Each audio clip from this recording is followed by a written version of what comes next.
isa rin. Ilan na bali ang ang apo mo? mo. Ang anak mo, for the record, ay 18. 19. Oh my God. Ilan ang 18, nanay? 18. Ang anak. Ilan ang nanay nitong mga to? Pito. 7 nanay. Tapos ang apo, bali ilan na? 15 na lahat. 15. So, tinalo mo si Senator Bong Revilla. Medyo. Baka lang. Baka. Sir, bakit nung unang interview sa'yo nabanggit mo na parang dalawa lang? Tapos si AJ, inamin niyang 5 pala. Nung una, Naguguluhan ka ba doon? talagang ganun yun. Talagang ganun. Nung una, 2 lang. Tapos, Eh, bigla naging 4. Ano magagawa ko? Hindi, I mean, binanggit mo lang yung 2 anak nila. Hindi kasi. Yun yung mga unang interview ko. 2 lang naman kasi talaga. So, yung isa, bagong panganak? Oo. Okay. Ilang buwan pa lang itong bagong panganak?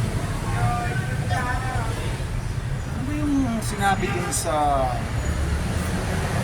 interview kay Boy Abuni? 1 month? O basta baby pa. Basta bago ako lumipad, bago ako pumunta ng Australia, napapanganak. Sino pinunta mo sa Australia? Anak ko, Kaninong nanay yun? 3 months. Bakit kalat-kalat kayo sila? Doon kasi sila nagtatrabaho. Pati si Holiday nandun Hindi, si Holiday, hindi naman nasa bahay.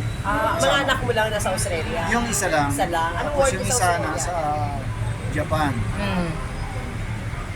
Yung sa New York. Wow. Sa ibang parte ko ng mundo na. Malapit na tayo maging So, sa Peloton. dito, nationwide pa lang. Sir, nung inamin po ni AJ, ano napansin niyo sa kanya? Mas naging masaya ba siya? Mas nalilib ba? Parang nabunutan siya ng tinik. Parang okay na lumabas-labas. Okay nang hindi na tinatago yung mga anak niya. O, nilalantad na nga Before ba, paano yun? Hindi sila lumalabas talaga as family, hindi niya dinadala sa Malabas naman. Pero parang walang nakikita. Oo, ganun. Kasi wala naman na siya talagang planong artista. Hindi ba paano niya na itatago that time? Kapag lumalabas sila, paano hindi nakikita ng mga tao, hindi nakukuha ng picture, gano'n. Minsan siguro. Kasi lahat naman, kahit saan ako pumunta ngayon, may cellphone. Ibig mo sabihin, bago nag-artista si AJ, may anak na siya. Meron na. Meron na siya, sir. Ilan? 2 na ba agad o isa Wala. lang? Tapos yung namatay, nag-artista na siya that time. Yeah. Oo, diba? Hindi ko nga alam yun eh.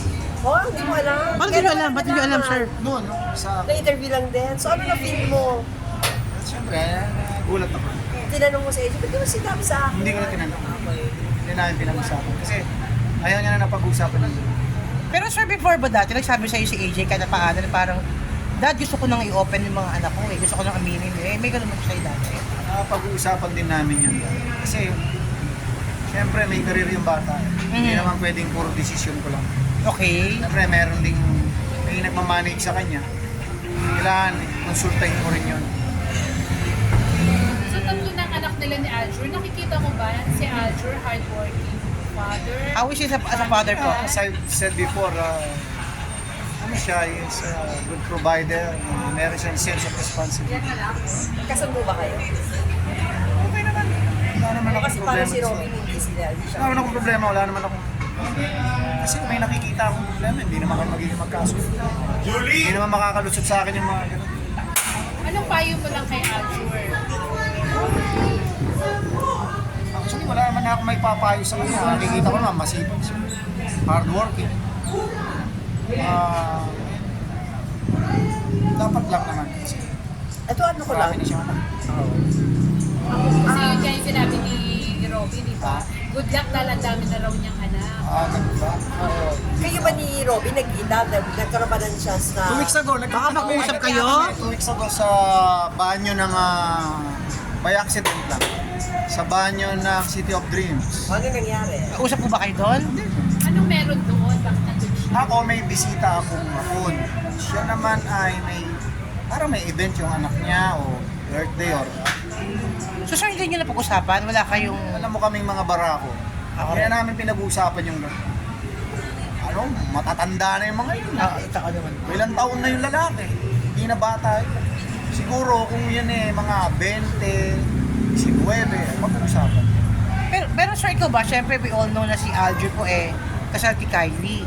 Humihiling po ba kayo na siyempre sana maayos, maanal at mapakasal siya kay kay AJ? Alam mo, bilang magulang at kahit sinong magulang, yun naman ang lagi niyang pangarap sa anak niya, lalo na kung anak niya babae. Mhm. Yun lang naman. Makasal po nakikita sana. mo ba na si Andrew is, Handa siyang pakasalan sa AJ. Yeah. ang tamang na magtatagal yung relationship na kasi ngayon, di ba, nagpapakasal tapos ilang buwan lang. or Hiwalay ka agad. Nakikita ko naman, kasi okay naman, nakikita ko sa samahan nila. Nakikita ko mukhang sincere naman yung tao. Mhm. Hindi naman magkakaroon ng anak na ganun karami yun doon sa anak ko. Hindi naman siya sincere. Nakikita ko naman, mahal naman nila yung isa't isa. They love each other, so Hindi mo ba I have no ipang... problem about it. Pero any suggestion kay Aljur na i-process na yung annulment case kay ano? Kasi yun ang binabato kay AJ eh. Hindi ko siya pwedeng pamunahan doon. Suggestion lang, Totoo yun. suggestion lang. And, Well, maganda yun. Sabi ko nga, walang magulang, at kahit sino magulang, na anak nila gusto nila hindi kasal. nasasabi mo kay Aljur yan? Nasasabi mo kay Sabi ko na yun, kahit yung mga unang interview, Anong Kay reaction? Aljur po, nasabi niyo na kay Aljur yan, sir? siyempre, inaayos pa nila yung sarili nila. A legal document. Alam nyo kasi, pagdating, lagi ko sinasabi, pagdating sa buhay pag-ibig, hindi ko saklaw ang damdamin ng mga anak kong babae. Manapay mga anak kong lalaki, napapakailang ako. Ayoko yan, ayoko. Si AJ lang kasi, nung araw, pag may manliligaw yan na hindi ko gusto, ang kinakausap ko yung lalaki. Hindi ko kinakausap si AJ. Dahil, Wala, ayoko. Yung prinsesa ko yun eh. Sabi ko nga sa kanya, you're my little princess. Kahit anong edad mo na. spoiled siya sa lahat ng anak mo. Pero sir, kayo nung syempre we all know na nagkaanak siya sa murang edad, bilang ama, paano mo tinanggap yun nung una, sir? Hindi ko na siya pinakitaan ng hindi ako tuwa. Hindi ko na pinakitaan ng gano'n. Natuwa lang ako sa bata. Ako, hindi naman dahil sa kinukonsinti. Wala ka na magagawa, nandyan na yan. Totoo yun. Huwag mo nang dagdagan pa yung burden ng anak mo. Siyempre, nung nagbuntis yan, kahit sino na mong problema, paano sasabihin sa akin. Huwag mo nang dagdagan yun. I-welcome mo na sa family mo. Sa ayaw at sa gusto mo, magiging part yan ng family. Ito ka naman din. Ito ka din. Anong reaction niyo, sir, pag may mga nagpabash kay AJ sa social media na tinatawag siya ng mga below the belt words? Nung muna, hindi ko naman pinapansin. Hindi ako apektado sa ganyan. Sabi ko na, kasama yan. Kaya lang, yung mga bandang uli, nakikita ko, apektado yung anak ko.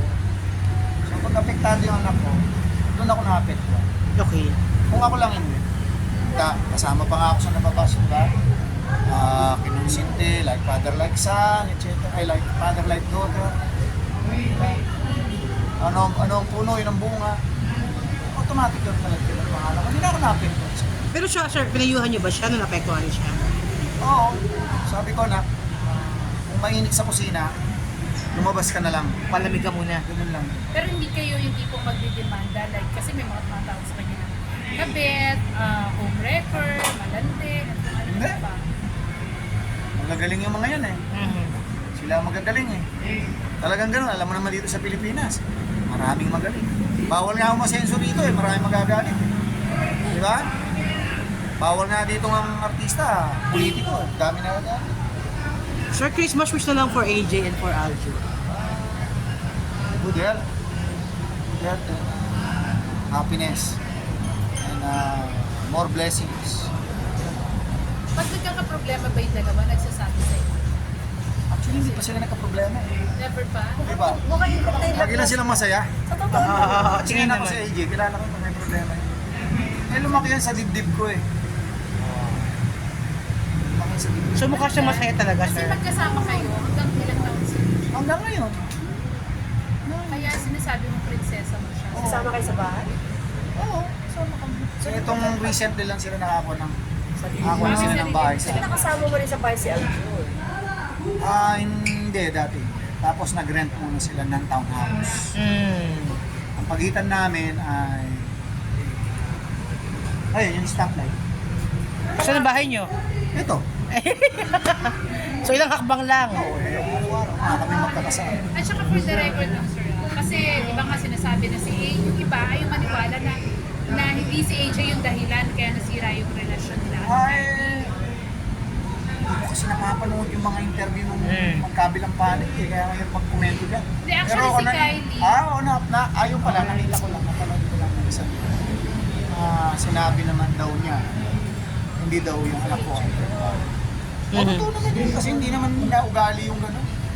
Si AJ. So talagang single na si Aljur nung Na-meet ni, Kaya, Kaka yun din naman ang tinanong ko sa kanya noon, nung pinunta niya ako sa PDEA office. Okay. Nasa PDEA. Sige sir, thank you sir.